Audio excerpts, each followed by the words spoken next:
Good Wednesday morning, everyone, and welcome into today's daily Bible reading for February 1st. Today, we are beginning our read in the second month of the year. We've done 30 total reads so far. Again, we took that day off yesterday as a bit of a catch-up day. I hope that you had a good Tuesday, and we're looking forward to starting off our Wednesday in a good way with a little bit of daily Bible reading, although the story today isn't exactly a good one. It does progress the story, but definitely shows the failures of people, how mistakes can compound, and how unfaithfulness to God's standard just makes everything, well, it just makes everything really messy. Let's go and read here together in Genesis chapter 38, which tells the story of Judah and Tamar. Remember, Judah at this time has basically assumed the role of the leader within the sons of Jacob, at least in a sense he has, because Reuben, he's no good because of what he did with Bilhah. Simeon and Levi, they were cursed because of what they had done with the city of Shechem, or with Shechem and his city. So Judah had showed at least to have some influence over the brothers in the last chapter, in chapter 37, as far as telling what to do with Joseph. But after that, he leaves. He leaves his family, and he descends in position and location. He goes down from where he is, both in respect to his position within the family and literally within the land of Canaan.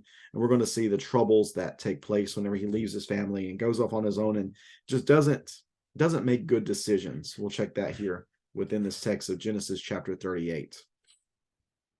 Beginning in verse number 1, at that time, Judah left his brothers and settled near an Adulamite named Hira. There, Judah saw the daughter of a Canaanite named Shua. He took her as a wife and slept with her. She conceived and gave birth to a son, and he named him She conceived again, gave birth to a son, and named him Onan. She gave birth to another son and named him Shelah. It was at Kezib that she gave birth to him. Judah got a wife for his firstborn, and her name was Tamar. Now Judah's firstborn, was evil in the Lord's sight, in Yahweh's sight, and Yahweh put him to death. Then Judah said to Onan, "Sleep with your sister's wife, perform your duty as her brother-in-law, and produce offspring for your brother." But Onan knew that the offspring would not be his. So whenever he slept with his brother's wife, he released his semen on the ground so that he would not produce offspring for his brother. What he did was evil in Yahweh's sight, so he put him to death. Then Judah said to his daughter-in-law Tamar, "Remain a widow in your father's house until my son Shelah grows up," for he thought he might die too, like his brothers. So Tamar went to live in her father's house. Verse number 12, after a long time, Judah's wife, the daughter of Shua, died. And when Judah had finished mourning, he and his friend Hira, the Adulamite, went to Timnah to his sheep shearers. Tamar was told, "Your father-in-law is going up to Timnah to shear his sheep." So she took off her widow's clothes, veiled her face, covered herself, and sat at the entrance to Enaim, which is on the way to Timnah. For she thought that though Shelah had grown up, she had not been given to him as a wife. When Judah saw her, he thought she was a prostitute, for she had covered her face. He went over to her and said, "Come, let me sleep with you," for he did not know that she was his daughter-in-law. She said, "What will you give me for sleeping with me?" "I will send you a young goat for my flock," he replied. But she said, "Only if you leave something with me until you send it." "What should I give you?" he asked. She answered, "Your signet ring, your cord, and the staff in your hand." So he gave them to her and slept with her, and she became pregnant by him. She got up and left, then removed her veil and put her widow's clothes back on. When Judah sent the young goat by his friend, the Adulamite, in order to get back the items he left with the woman, he could not find her. He asked the men of the place, "Where is the cult prostitute who was beside the road at Enaim?" "There has been no cult prostitute here," they answered. So the Adullamite returned to Judah, saying, I could not find her. And besides, the men of the place said, there has been no cult prostitute here. Judah replied, let her keep the items for herself. Otherwise, we will become a laughing stock. After all, I did send this young goat, but you couldn't find her. About 3 months later, Judah was told, your daughter-in-law, Tamar, has been acting like a prostitute, and now she is pregnant. Bring her out, Judah said, and let her be burned to death. As she was being brought out, she sent her father-in-law, or she sent her father-in-law this message: I am pregnant by the man to whom these items belong. She added, examine them. Whose signet ring, cord, and staff are these? Judah recognized them and said, she is more in the right than I, since I did not give her my son Shelah. And he did not know her intimately again. When the time came for her to give birth, there were twins in her womb. As she was giving birth, one of them put out his hand, and the midwife took it and wrapped a scarlet thread around it, announcing, this one came out first. But then he pulled his hand back. Out came his brother, and she said, what a breakout you have made for yourself. So he was named Perez. And then his brother, who had the scarlet thread tied to his hand, came out and was named Zerah. And that is Genesis chapter 38. All right, so looking at this text again, it's something that you would think would be more in like a midday soap opera or something like that. And you might be wondering, and many have wondered, how exactly does this story fit into the overall story of Jacob's sons? Why would this be included here?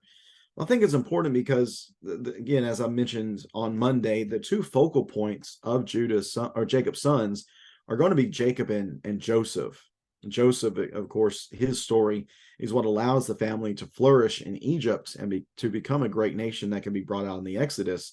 But it's Judah who assumes the leadership role within the brothers. We're going to see that later on in the story whenever he defends Benjamin. But also he's going to be the one through whom the Messiah eventually comes. That son that was born at the end is going to be Perez, who is a distant or a relative of David, and then Jesus, he's mentioned in the genealogies.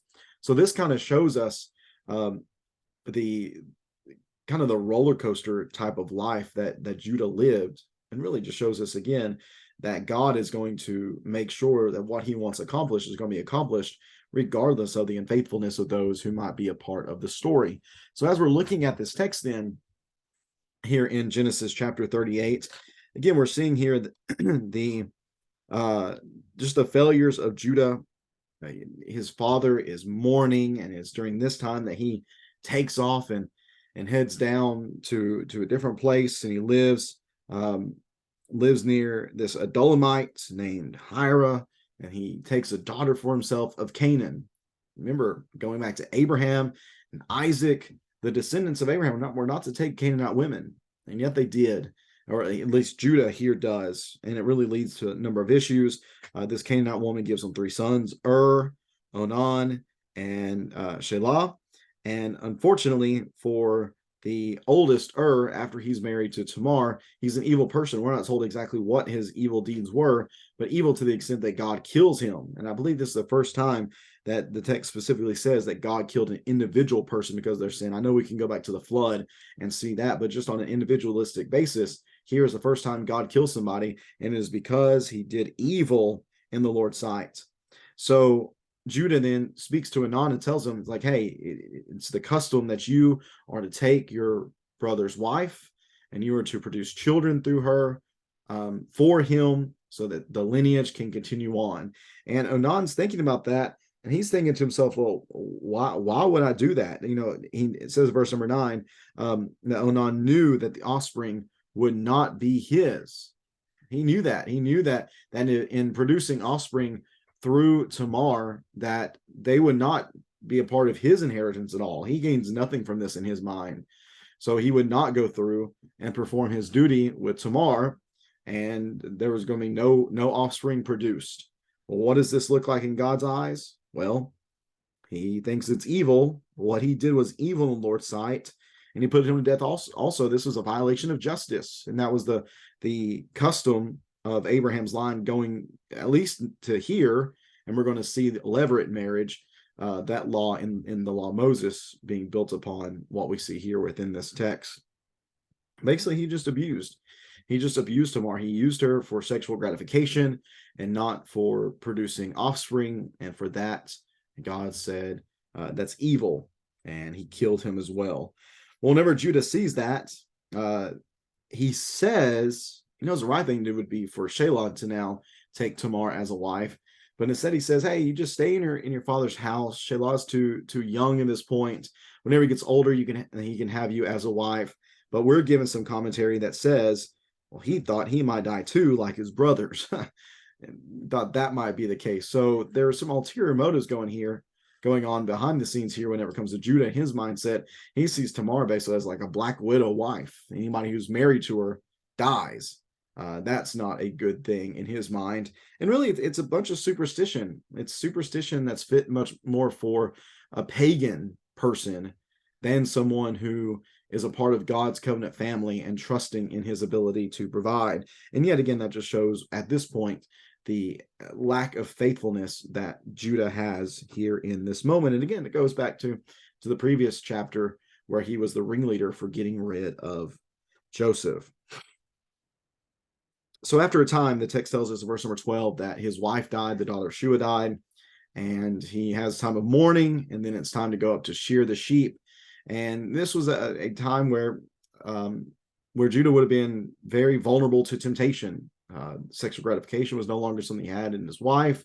Whenever it came to shearing sheep, that was often a very rowdy time. A lot of alcohol was involved. There are also some Canaanite cults that would engage in fornication for the hope of fertility among their animals. So this was just, again, a very vulnerable time, and Judah is not around anybody who's going to have the moral standards that he should have. So Tamar then takes advantage of that because she sees that Shelah has not been given to her at this point. At this point, he's definitely old enough. The text gives us the time set that after a long time. So he's definitely old enough, but they're not together. So she's going to take matters in her own hands, recognizing that she deserves offspring at this point, that it should be hers, but it's not been given her. So she doesn't. So she takes off her widow garments, puts on clothing of a prostitute, covers her face, goes and sits in a place where Judah would pass her, and Judah just goes right on with it. He says, hey, come here, let's sleep together. And she says, what are you going to give me? And the customary price would be a lamb at that point. He says, I'm going to send you a lamb. But remember, Tamar's been working this out. And she said, okay, well, just as some collateral, make sure that you actually do what you say. I want you to give me something in return. Judah says, what? And she says, your signet ring, your cord, and the staff in your hand. The signet ring, which would identify him. It would have been, if you saw this ring, you would know who that was. This was Judah, the son of Jacob. There would be a cord that would hang around their neck that would normally have the signet ring attached to it. Possibly, if it's not on the finger, it would be on the cord. And then the staff again would have symbolized who Judah was. It often would be etched with a name on the top, showing whose staff it belonged to. All of these would basically amount to his identification card. This is like his driver's license, his identification card of that time. If you have these things, you know who they belong to. So she takes the things, she leaves, takes off, goes back and does her thing. And then Judah later on is going to send his friend to go deliver the goat. Can't find her. Nobody can find her. And Judah says, let's see, verse 23, Judah says, well, let her just keep the items for herself. Otherwise we'll become a laughingstock. If I keep pursuing her, asking around, people are going to realize what I've done. They won't realize I've been duped, and that would just be an embarrassing situation. So she can just have these things. Well, then about 3 months later, once Tamar would definitely be showing in her pregnancy, the evidence of her pregnancy would be evident. Word comes to Judah that says that Tamar has been acting like a prostitute. She has been sleeping around as she's pregnant. And notice Judah's indignation. Let her be burned to death. quite a double standard from Judah here, don't you think? That it's okay for him to go sleep around with prostitutes, but for Tamar to get pregnant, well, we just can't have that. But at the same time, it might be that he's thinking, well, now if we kill her, then Shelah is going to be released, and he doesn't have to worry about being married to her at all. So she sends word ahead of time and says, hey, I just want to let you know that the person who got me pregnant, the man who got me pregnant, these things belong to him. And again, it's the signet ring, it's the cord, it's the staff. And Judah recognized them because he could not recognize them. They were clearly belonging to him. And notice what he says. Very interesting here. She is more in the right than I. She's more in the right than I. How so? Morally? Well, Judah had done three things that were not right in this situation. Did not give Shelah to him, then slept with a prostitute, and then had unrighteous indignation and wanting to kill her because of her messing around. But her fault would, I guess, just be deception. It doesn't make any of it right. But maybe he's recognizing how much more wrong he has done. Or maybe it's the legal aspect of it, that she had a right to children by her brother-in-law, and he wouldn't do that, so he was unjust in that. And then Judah would not give Shelah to him as her husband, and he was wrong in that. So maybe that's what's going on here. It seems that the latter would be the case here, since I did not give her to my son Shelah. That might be what's being at play here, especially. But notice that he did not know her intimately again, and that he recognized the mistake, and he did not compound the mistake. That's very interesting. Very interesting that he would do that. And I think, as others have pointed out, that this is a real turning point for Judah, because he's really going to assume a strong leadership role in the family from this point on. And maybe this was the point where he realized that the way in which he was going was not the right way, and that he needed to return to his family and make things right as best he could. Well, then we have, to close out this chapter, we have an interesting account that just screams Esau and Jacob echoes, doesn't it? That there's two twins in the womb, that one is able to get an arm out in the delivery process. They wrap a thread around the hand, but the hand then comes back in, and then boom, out comes the other brother. And the one that's delivering, the midwife says, oh, what a breakout you have made for yourself, a breakout. And the name for that, the name associated with that would be named Perez. That's what he's named. And then the original brother, whose arm came out of the womb first and then was pulled back in, was named Zerah. And again, why this story? Why do we start with Joseph and then take one chapter away to look at Judah, and then get right back to Joseph again in chapter 39? Well, again, we're just tracing, we're noticing what's going on in the meantime. Again, Judah had a role to play in Joseph's disappearance originally in chapter 37. He then goes on this escapade in chapter 38. We see, I think, the change in him towards the end of the chapter. And then while all that's going on, Joseph's in Egypt and going through his process too. So we're just kind of keeping up with these two focal points of the sons of Jacob. Again, Joseph being the one that we think of most, but then also Judah as well, seeing how he turns out the way that he does. So there's just so much here that just ties into the entire story of Jacob's sons. And probably that's the best way for us to read the rest of this text, is not just about Joseph and not just about Judah, but really it's about Jacob's sons and the roles that they play in the story of God as he's bringing about his Messiah and seeking to fulfill the promises that have been made to Abraham and to Isaac and to Jacob. And the reality is that even the wickedness of men, Judah, not a good guy in this chapter. Tamar, not exactly a good chick in this chapter either. Nobody's good in this chapter. Everybody messes up. Everybody makes mistakes. In fact, two people were so sinful and so evil that God killed them.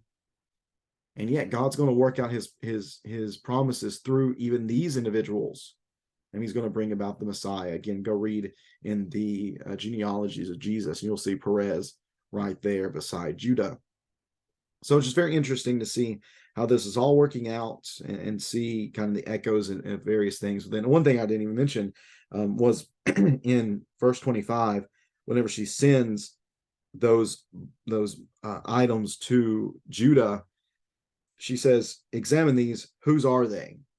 which echoes what was said in chapter 37, verse number 30, with Joseph's coat covered in blood and shredded, given to Jacob.